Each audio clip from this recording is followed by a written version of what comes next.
সকালবেলা হুট করে ঘুম ভেঙে গেছিল, এর জন্য ভাবতেছিলাম কি করব। ভিডিও এডিটিং করতে বসছিলাম, আমার আবার একটু ঠান্ডা লাগছে। ভিডিও এডিটিং বলতে আমার এই যে হাঁস পার্টি করছিলাম ওর ভিডিও এডিটিং আপলোড দিচ্ছিলাম ফেসবুকে। আম্মু তার মধ্যে আবার খাবার নিয়ে আসছে। আম্মা আমার জন্য আসছে খেজুর, কিশমিশ আর বাদাম।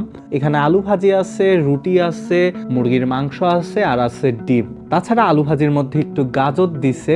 আমি প্রতিদিন 3টা রুটি খাই, 3টা রুটিই দিছে আমাকে। আর এইদিকে হচ্ছে ডিমটা, আমি সবসময় ডিমের মধ্যে একটু ক্রিমি ক্রিমি রাখি, এই জিনিসটা রুটি দিয়ে খাইতে খুব ভালো লাগে। আর সাথে মাংস।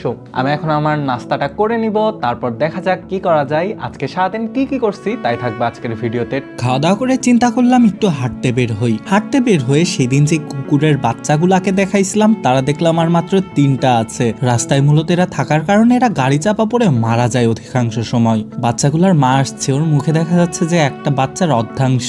ও মনে হয় জিনিসটাকে কোনোখানে ফেলাবে, ব্যাপারটা এমন। তারপর বাসায় আসার পর সিয়াম 11টার দিকে ফোন দিল, ও বললো যে কুষ্টিয়া যাবে। ও আমার বাসার সামনে আসছে, আমরা বুলবুল টেক্সটাইলে আসলাম ওর গাড়ি নেওয়ার জন্য।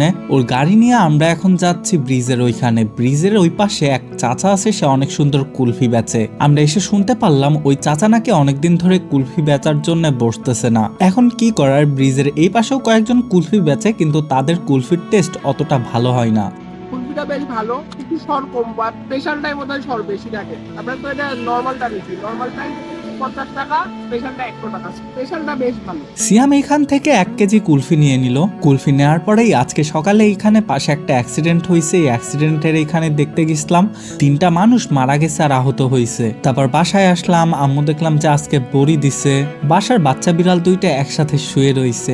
আজকের দিনটা এভাবেই পার হয়ে গেল। টাটা, আল্লাহ হাফেজ, দেখা হবে পরের কোনো ভিডিওতে।